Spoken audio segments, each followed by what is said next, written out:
ത്രിതലാന്വേഷണം നടക്കുമ്പോൾ എഡിജിപിയുടെ report പുറത്തുവന്നതിൽ ദുരൂഹതയുണ്ടെന്ന് CPI നേതാവ് VS. Sunilkumar. ആർക്കുവേണ്ടിയാണ് ഇപ്പോൾ റിപ്പോർട്ട് പുറത്തുവിട്ടതെന്ന് കണ്ടെത്തണമെന്നും സുനിൽകുമാർ ആവശ്യപ്പെട്ടു. എന്നാൽ റിപ്പോർട്ട് പഠിച്ചതിന് ശേഷം നിലപാട് പറയാമെന്നായിരുന്നു സിപിഎം സംസ്ഥാന സെക്രട്ടറി എം.വി. ഗോവിന്ദന്റെ പ്രതികരണം. പ്രധാനമന്ത്രി നരേന്ദ്രമോദിക്കും മുഖ്യമന്ത്രി പിണറായി വിജയനും ഇടയിലെ പാലമാണ് അജിത് കുമാർ എന്ന് കെ മുരളീധരൻ വിമർശിച്ചു. പോലീസാണ് പൂരം അട്ടിമറിച്ചതെന്ന് ബി.ജെ.പി. നേതാവ് വി. മുരളീധരൻ ആരോപിച്ചു.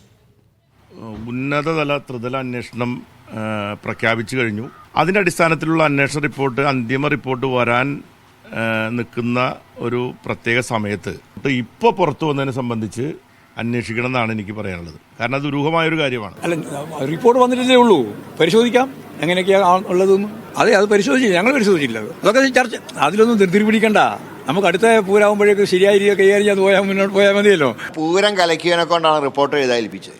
അജിത് കുമാറും എന്ന് പറഞ്ഞാൽ ഞങ്ങൾ കാണുന്നത് നരേന്ദ്രമോദിയുടെയും പിണറായി വിജയൻ്റെ ഒരു പാലാണ്. ബി.ജെ.പിയും മാർക്സിസ്റ്റ് പാർട്ടിയും ഒരേ തൂവൽ പക്ഷികളായിട്ട് മാറുകയാണ്. തൃശ്ശൂരിലെ പോലീസ് കമ്മീഷണർ, ആ കമ്മീഷണർ എടുത്തിട്ടുള്ള നിലപാടുകളും സമീപനങ്ങളും, പൂരം കലക്കാൻ വേണ്ടിയിട്ട് നടത്തിയിട്ടുള്ള ശ്രമങ്ങളും, ആ ശ്രമങ്ങളെല്ലാം തന്നെ കേരളത്തിലെ ജനങ്ങൾക്ക് മുഴുവൻ അറിയുമ്പോഴും ഈ നിലപാട് അങ്ങേയറ്റം ആക്ഷേപകരമാണ്.